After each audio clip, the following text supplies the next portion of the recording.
पहिले हामी आफू स्टडी गर्छौँ। हामी 11 जना 10 जना जति हुन्छौँ, अब 1-2 दिनभित्रमा हामी त्यो कम्प्लिट गर्छौँ। धेरै आएको छ नामहरू।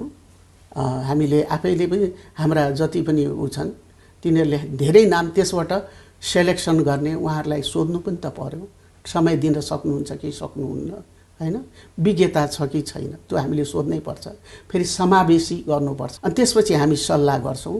हामी त्यो कति दायरा छ, कति करप्सनहरू भएको छ, त्यो करप्सनहरू भएको कुराहरू, अनियमितता भएको कुराहरूको हामी फेरि एउटा चाहिँ अर्को त्यस्तो अनुसन्धान गर्ने हामी खडा गर्छौँ। अब हामीले अनुसन्धान गरेर त्यसलाई कारबाही गर्नेसम्म हामीले पुर्यायौँ भने पनि अर्को गभर्नमेन्टले त्यसमा चाहिँ अरू कामहरू गर्न सक्छ। तर त्यो बाटो चाहिँ हामी बनाउँछौँ। त जनताले मागेको अथवा यी विद्यार्थीहरूले जो एउटा मुभमेन्ट गरे, एन्टी करप्सनको मुभमेन्ट गरेका छ, त्यो एन्टी करप्सनको जबसम्म चाहिँ कारबाही हुँदैन, जबसम्म अनुसन्धान हुँदैन, यो मुलुकले चाहिँ निकास पाउँदैन, हामीलाई लागेको छ। त्यो अनिवार्य त हामी गर्नेमा छौँ।